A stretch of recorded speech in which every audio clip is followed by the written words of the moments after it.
Finding Richard wasn't easy.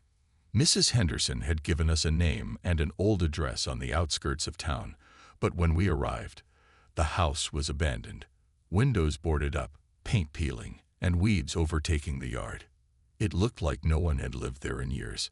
Still, we knocked on the door, hoping for something, anything. A neighbor eventually emerged from across the street, eyeing us suspiciously. "Richard," she repeated when we asked. "He doesn't live here anymore. Moved out after, well, you know." "Know what?" I pressed, trying to keep my tone casual. She hesitated, glancing around as if someone might be listening.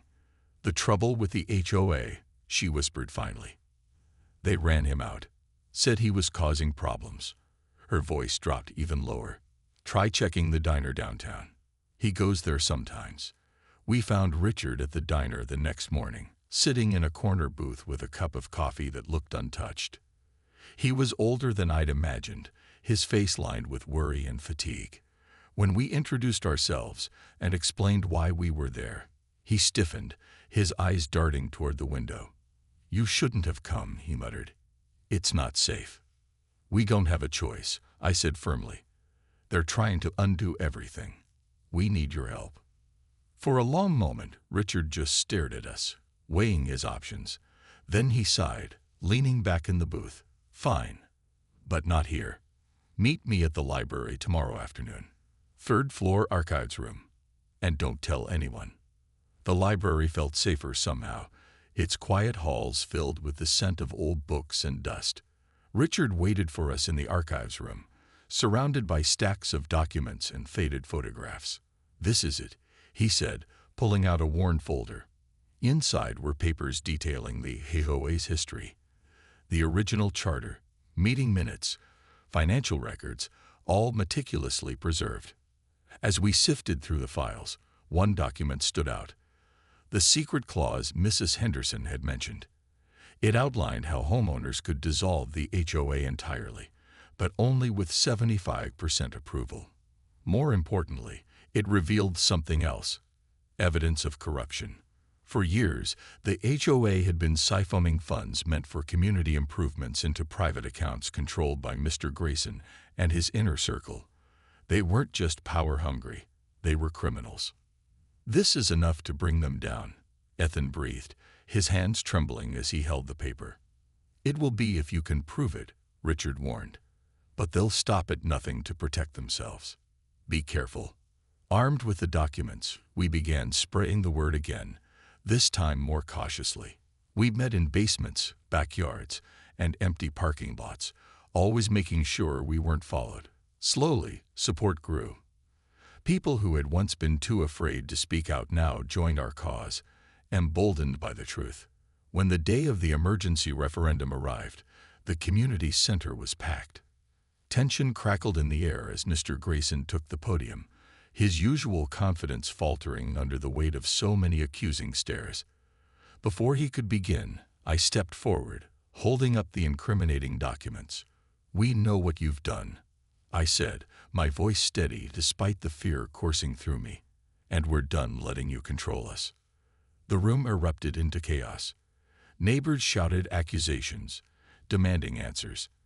Mr. Grayson tried to regain control, but it was too late. The vote was cast, and 76% of homeowners chose to dissolve the HOA.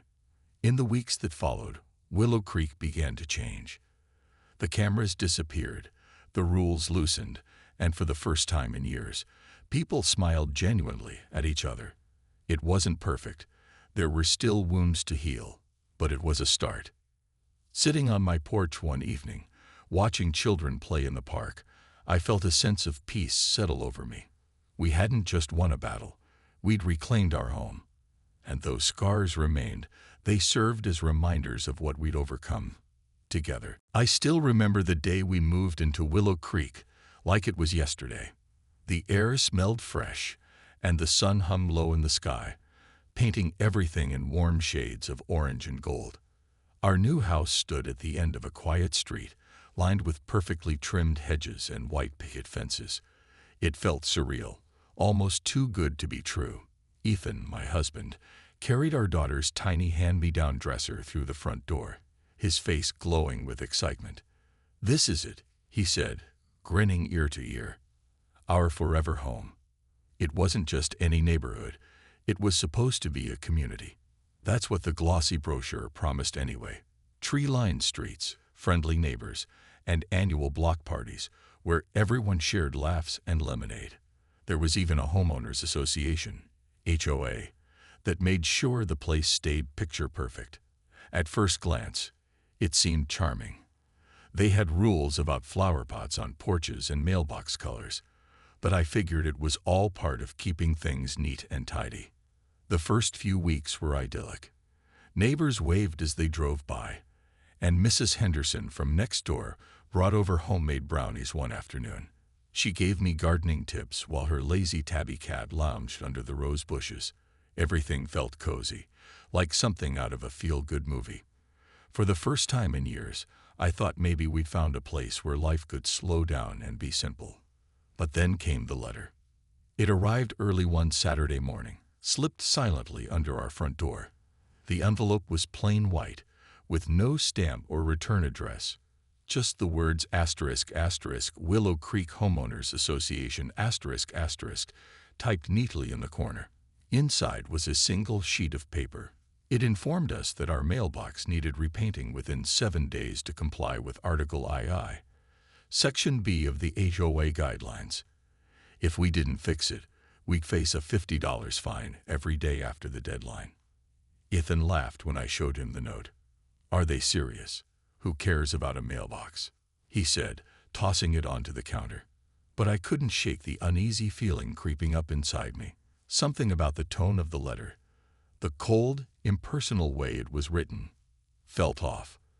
Like we'd accidentally stepped into someone else's game without knowing the rules. As the days passed, more letters followed. One complained about leaving our garbage cans visible past noon on collection day.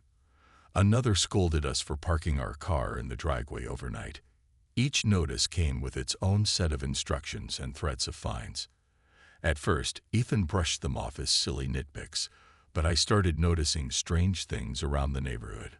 The streets grew eerily quiet after sunset. No kids played outside anymore, and no one lingered on their porches chatting with neighbors. Even Mrs. Henderson stopped inviting me over for coffee. When I asked her why, she hesitated before saying, "Just try not to make waves here, dear. It's easier that way." Her words stuck with me. What did she mean by waves? And what happened if you did? One evening, as Ethan and I unpacked boxes in the living room, I finally voiced my concerns. "Do you think these people are normal?" I asked, holding up yet another warning notice. This one accused us of having excessive holiday decorations. We'd hung 2 strands of Christmas lights. Ethan sighed, running a hand through his hair. "Look, Jess, maybe they're just strict because they want to keep property values high. Let's fix whatever they complain about and move on." Fixing things sounded easy enough, but deep down, I knew this was more than just about rules. There was something darker lurking beneath the surface of Willow Creek, something nobody wanted to talk about. And I couldn't ignore the nagging suspicion that we were already in over our heads. Over the next few weeks, the letters kept coming. Each one felt like a small pebble dropped into an already uneasy pond, creating ripples that spread further than I expected. At first, it was manageable. Fix the mailbox, move the trash cans, repaint the front door trim to match the HOA-approved color palette. But the demands grew more frequent, more specific, and increasingly absurd. One morning, I found a notice taped to our garage door informing us that our garden gnomes were not in compliance with aesthetic standards. Another complained about the placement of our welcome mat. It was apparently too close to the edge of the porch.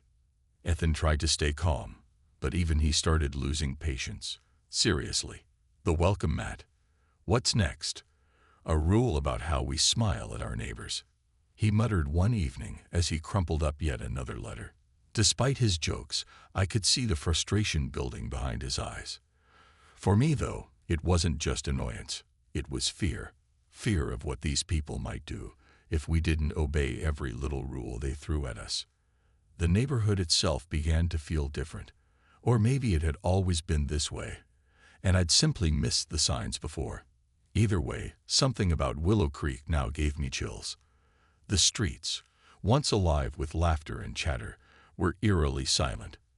Neighbors avoided eye contact when they passed by, their faces blank masks. Even Mrs. Henderson, who used to chat with me over her rose bushes, barely acknowledged me anymore. When I waved hello, she nodded stiffly and hurried inside, slamming her door shut. One night, unable to sleep, I sat by the window watching the empty street. That's when I saw him, the shadowy figure standing across from our house. He, or she, was just standing there, motionless, staring at our home. My heart raced as I debated whether to wake Ethan or call the police. Before I could decide, the figure turned and disappeared into the darkness. I told myself it was probably nothing. A stray dog, a trick of the light. But deep down, I knew better. The next day, I decided to dig deeper. I went online to research the Willow Creek HOA, hoping to find some answers. What I discovered only made things worse. There were whispers on local forums about the HOA's iron grip on the community. People talked about families being driven out of their homes because they refused to follow ridiculous rules. Others mentioned lawsuits, threats, and even surveillance cameras hidden throughout the neighborhood. One post caught my attention. A former resident claimed the HOA had ruined their life after they dared to question its authority. They warned anyone reading to tread carefully. When I showed Ethan what I'd found, he frowned but still tried to reassure me. "It's just internet drama, Jess," he said. "People exaggerate online all the time. Let's not jump to conclusions." But I couldn't ignore the growing unease gnawing at me. Something felt wrong, not just with the HOA, but with everyone here. Why did no one speak up? Why did they act so afraid? And why did Mrs. Henderson warn me not to make waves? Later that week, while taking out the trash, I noticed a group of neighbors gathered in front of the community center. Their voices were low, almost hushed, and they stopped talking the moment I approached. One woman glanced at me briefly, then quickly looked away. It was clear they didn't want me there. As I walked back home, I realized I'd never felt so isolated. In a neighborhood full of people, I'd never felt lonelier. That night, lying in bed, I replayed everything in my mind. The letters, the silence, the shadowy figure, the cryptic warnings.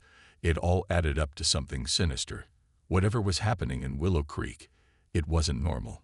And I couldn't shake the feeling that we were being tested, pushed to see how far we'd go before breaking.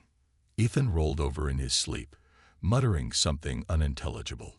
I stared at the ceiling, wide awake, wondering what tomorrow would bring. Whatever it was, I knew one thing for certain. We couldn't keep ignoring the signs. Willow Creek wasn't just strict. It was dangerous. And unless we figured out how to fight back, we might end up losing more than just our peace of mind. The summons arrived on a Thursday morning, hand-delivered this time. It wasn't slipped under the door or tucked into our mailbox. It was left right on our dining table, as if someone had walked straight into our house while we weren't looking. The envelope bore the Willow Creek Homeowners Association logo in gold lettering, and inside was a formal invitation to attend the monthly HOA meeting. The tone was polite but firm. Failure to appear would result in immediate fines and possible legal action. Ethan stared at the paper, his jaw tightening. "They're serious about this," he said, shaking his head. "Who do they think they are, barging into our lives like this?" I didn't answer. Instead, I focused on the details of the notice. The meeting was scheduled for that Saturday evening at the community center, a small, unassuming building tucked away behind the park. Attendance was mandatory, and it explicitly stated that all grievances would be addressed in front of the entire association. My stomach churned at the thought of sitting in a room full of neighbors who barely spoke to us anymore, knowing they'd been watching us, judging us. When Saturday finally came, Ethan and I drove to the community center in tense silence. The parking lot was packed, and the air buzzed with quiet murmurs as people filed inside.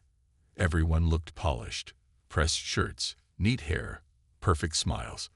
But there was an underlying tension in the way they moved, like actors walking onto a stage they didn't want to perform on. Inside, the room was set up like a courtroom. Rows of chairs faced a raised platform where a long table sat, occupied by several stern-looking individuals. At the center was Mr. Grayson, the president of the HOA. He stood tall and commanding, his silver hair gleaming under the harsh fluorescent lights. His smile was warm, almost grandfatherly, but his eyes were cold, calculating. When he spoke, his voice carried the kind of authority that demanded obedience. "Welcome, neighbors," he began, his tone smooth and practiced. "Tonight, we gather to ensure Willow Creek remains the shining example of harmony and order it was meant to be." He went on to list recent infractions, citing everything from overgrown lawns to improperly displayed flags. Each violation was announced with a level of gravitas that felt wildly disproportionate, like he was sentencing people for crimes instead of scolding them for minor mistakes. When it was our turn to address the group, Ethan cleared his throat nervously. "Look," he started, trying to sound confident, "we've been doing our best to follow the rules. But some of them, well, they seem excessive. Maybe there's room for compromise." Mr. Grayson tilted his head slightly, his smile never wavering. "Compromise undermines order, Mr. Carter," he replied, his voice calm but firm. "Order keeps us safe. Surely you understand." His words sent a chill down my spine. Safe from what? I wanted to ask, but I bit my tongue. Instead, I scanned the room, searching for any sign of support or rebellion.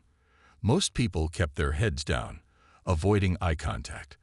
But then I noticed her, a woman sitting near the back, clutching a notebook tightly in her lap. She caught my gaze and gave the slightest shake of her head, mouthing something I couldn't quite make out, warning me, telling me to stay quiet. As the meeting dragged on, I realized that no one dared challenge the HOA. Every complaint was met with nods of agreement, every ruling accepted without question. Even when someone timidly raised a hand to ask about the fairness of certain penalties, Mr. Grayson dismissed their concerns with a wave of his hand and a vague promise to review the matter later. By the end of the night, I felt drained and more trapped than ever. Willow Creek wasn't just strict, it was suffocating, and as we walked back to our car, I couldn't help but wonder, how far would they go to maintain their so-called order? And what would happen to us if we refused to play along? Ethan sighed heavily as he unlocked the car door. "This place is insane," he muttered. "We can't keep living like this." I nodded, though I wasn't sure agreeing with him made me feel any better.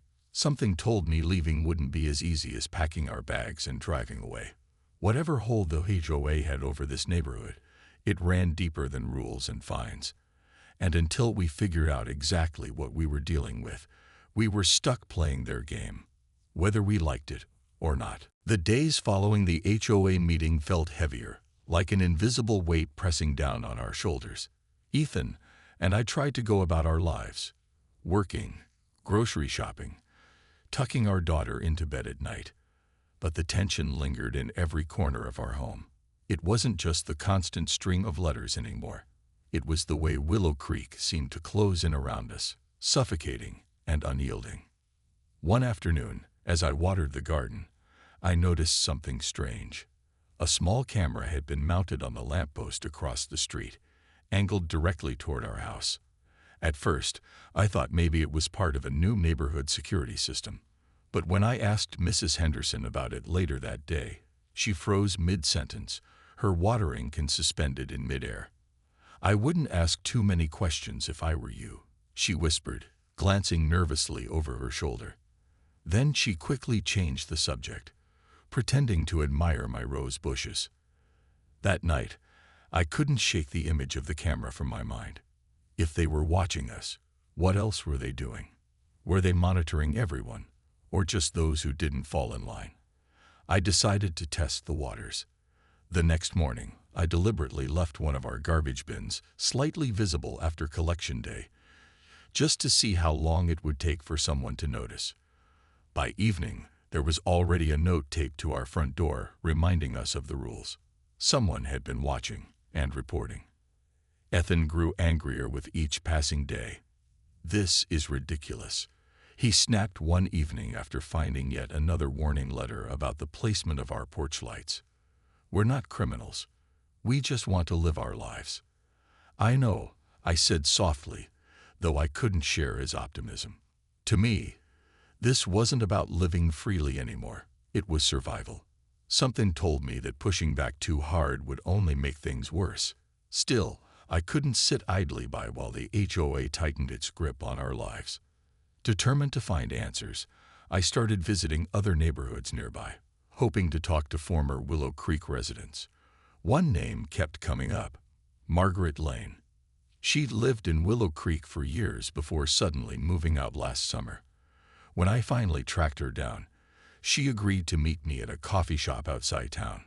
Margaret was older, with sharp eyes and a cautious demeanor. She listened patiently as I explained our situation, nodding occasionally but saying little. When I finished, she leaned back in her chair and sighed. "Willow Creek isn't what it seems," she said quietly. "The HOA doesn't care about rules or property values. They care about control. Once you step out of line, they'll stop at nothing to punish you." She went on to describe how her family had been targeted after refusing to comply with an unreasonable landscaping demand. Fines piled up, lawsuits followed, and eventually they were forced to sell their home under duress.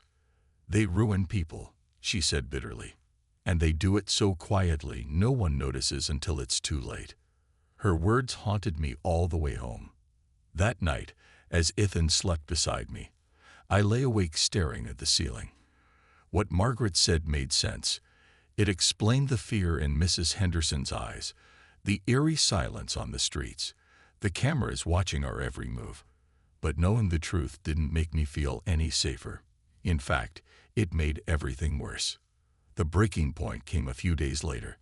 While walking through the park with my daughter, I spotted Mr. Grayson talking to a group of neighbors near the playground. Their voices were hushed, but I caught snippets of their conversation.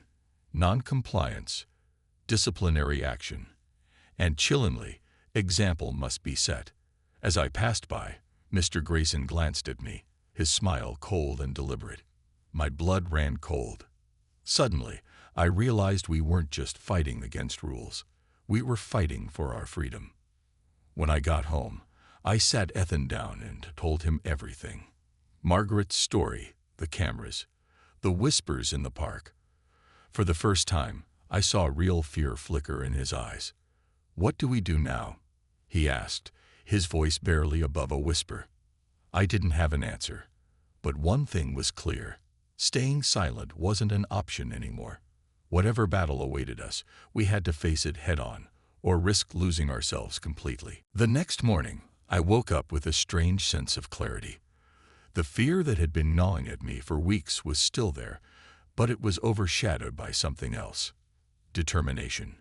We couldn't keep living like this, walking on eggshells, waiting for the next letter or camera to appear.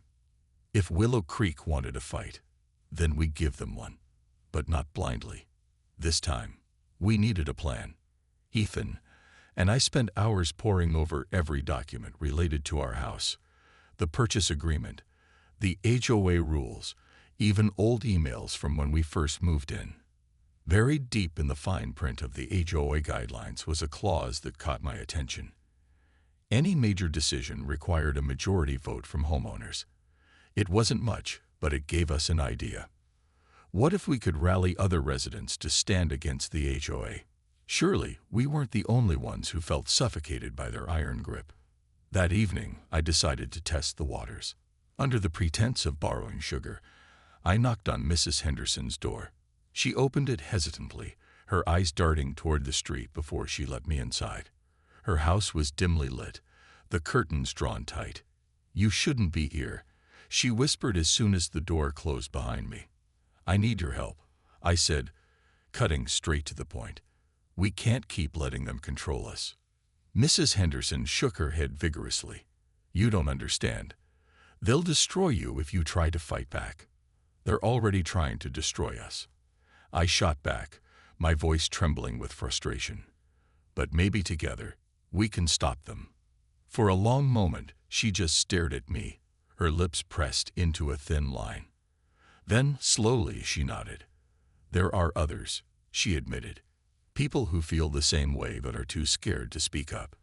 Meet me tomorrow night at the park. Bring anyone you trust, and tell no one else. The following evening, Ethan and I arrived at the park 10 minutes early. The air was cool, and the playground sat deserted under the pale glow of the streetlights.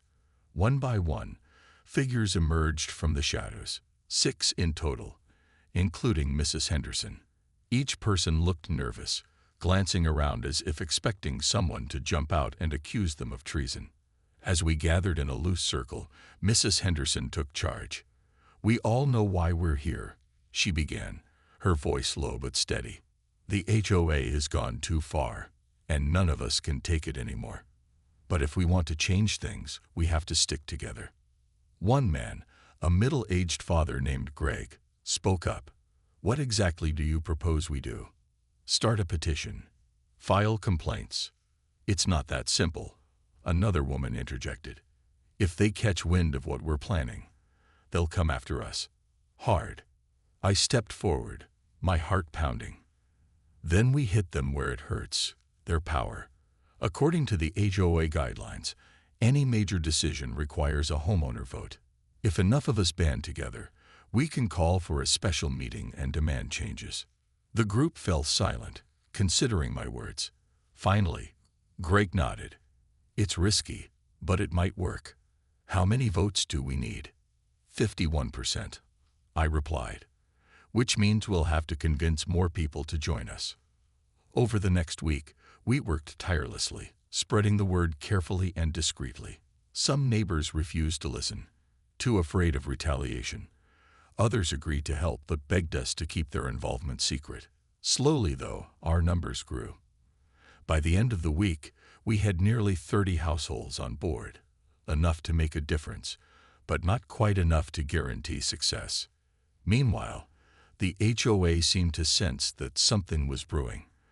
The letters stopped coming, replaced instead by increased surveillance.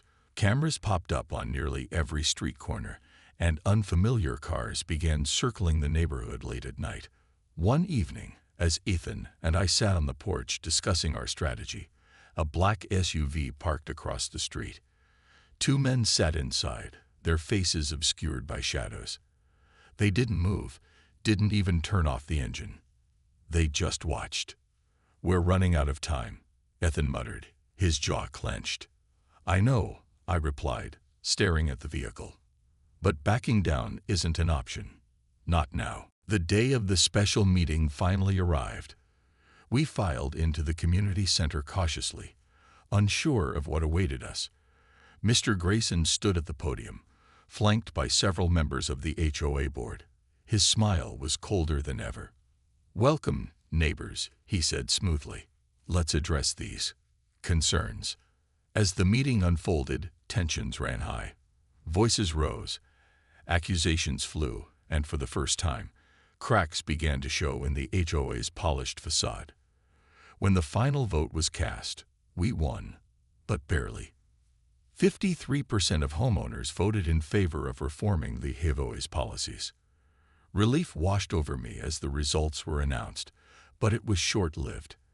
As we left the building, I noticed the same black SUV idling nearby. Its headlights flickered once, twice, before pulling away into the darkness. Whatever battle we'd just won, it wasn't over yet. Willow Creek still held secrets and dangers we hadn't uncovered. The victory at the special meeting should have felt like a turning point, but instead, it left me uneasy. Winning the vote to reform the HOA's policies was a step forward, yes, but something about Mr. Grayson's reaction, or lack thereof, stuck with me. He hadn't argued or tried to overturn the decision. Instead, he simply nodded, his smile thin and unreadable, as if he'd expected this outcome all along. "Change is inevitable," he said before dismissing everyone. His words lingered in my mind long after we left the community center. That night, Ethan and I sat on the couch, trying to process what had happened. The house was quiet except for the faint hum of the refrigerator in the kitchen. "Do you think it's really over?" Ethan asked, breaking the silence. His voice was heavy with doubt. "I don't know," I admitted, staring at the floor. "It feels too easy." Ethan frowned. "What do you mean?" I hesitated, choosing my words carefully. "Think about it. They've been so aggressive, so controlling, and now they just roll over. It doesn't add up. Something's not right." Before Ethan could respond, there was a knock at the door. We exchanged wary glances. It was nearly midnight. No one visited this late unless it was important or dangerous. I opened the door cautiously to find Mrs. Henderson standing on our porch, her face pale and drawn. She looked like she hadn't slept in days. "We need to talk," she whispered urgently, stepping inside without waiting for an invitation. She sank into a chair at the dining table, clutching her coat tightly around her. "You were right," she said, her voice trembling. "This isn't over. Not even close." "What do you mean?" Ethan asked, leaning forward. Mrs. Henderson took a deep breath, steadying herself. "After the meeting, I overheard some of the HOA board members talking. They're planning something big, a way to undo everything we've done. They're calling it Operation Reset." Operation Reset. I echoed, my stomach sinking. She nodded grimly. "From what I gathered, they're going to push for an emergency referendum. They'll claim that the recent vote was invalid because of irregularities, things like missing signatures or improper procedures. If they succeed, they can override the reforms and tighten their control even more." "How is that possible?" Ethan demanded, his frustration boiling over. "We followed every rule."